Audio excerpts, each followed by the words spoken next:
I've revisited Overwatch recently, and surprisingly the game is actually quite fun. While I've been playing the game, I've been listening to a lot of Nujabes, and a lot of people seem to not know who he is. He's basically the Godfather of Lo-Fi HipHop as we know it today.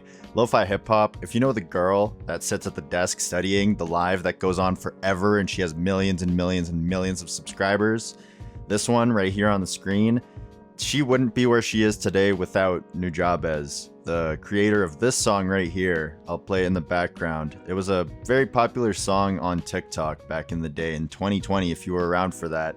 That was 6 years ago now. Can you believe that? That's ridiculous. I can't believe how fast time is flying.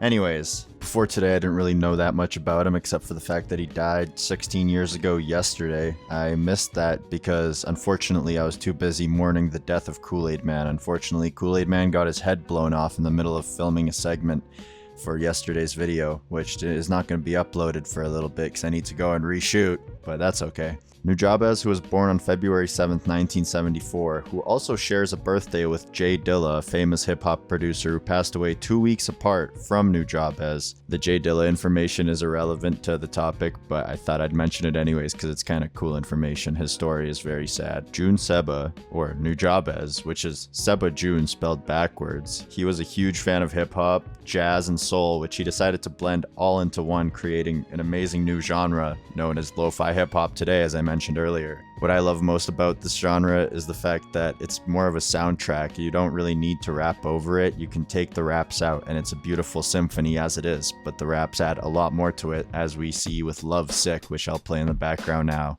Completely forgot to mention that he was born in Tokyo, and in his early 20s he opened up 2 record stores, which then he'd spend all of his time in, which also helped define his sound as a producer and a DJ. And similarly to Daft Punk, all of his music is built on samples, which I noticed some of the greatest artists across all genres of music are producers who sample others' music.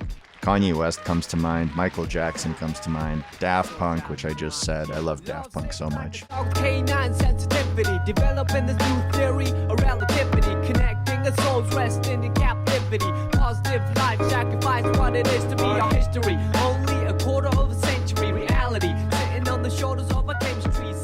Similarly to Daft Punk, Nujabes' breakthrough came in 2003 with his album Metaphorical Music, which featured this masterpiece right here. I love this song so much, especially the cover art for the album, which is also the art featured in the thumbnail today. I just really like it. It's very colorful in all of the right ways, and it represents the music perfectly.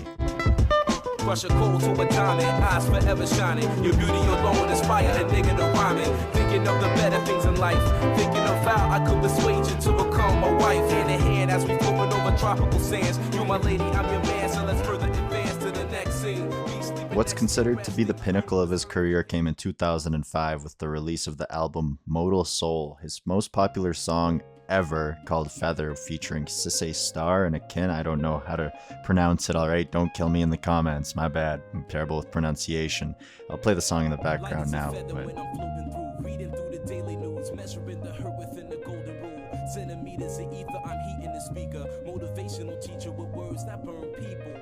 As with all legendary artists, some that I mentioned earlier, all the lyrics can be pertained and taken in today's day and age. The music itself is timeless, and so are the lyrics, which is what makes it so beautiful. After the success of this album, Nujabes was invited to make music for the anime Samurai Champloo, Shampoo, I don't know how to pronounce it, alright guys. Okay, wait, I got it completely wrong. It was in 2004 when this anime came out, and then in 2005, his album that blew up came out. Alright, that's what I was... Not to keep talking about Daft Punk, but similarly to Daft Punk, in this anime, the music itself introduced Nujabes to a completely new global audience, which showed a proof that anybody can listen to the music, and it's for everyone.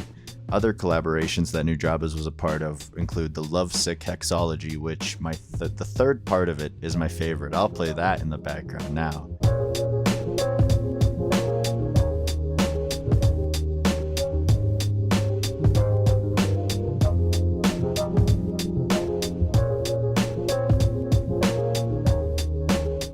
February 26, 2010, at 36 years old, Nujabes was unfortunately hit in a car accident on the Tokyo Expressway, and he passed away on that day and left behind all this beautiful music for us to listen to and find. Look at that, I rhymed. Look at that, awesome. Anyways, he had a couple albums come out posthumously, and a lot of people are still taking care of his legacy, making sure that his work and his music is heard by the people, and I'm here to spread that message. So that's the video. Want to talk about that today. So I hope you learned something new. Have a wonderful day. Peace out.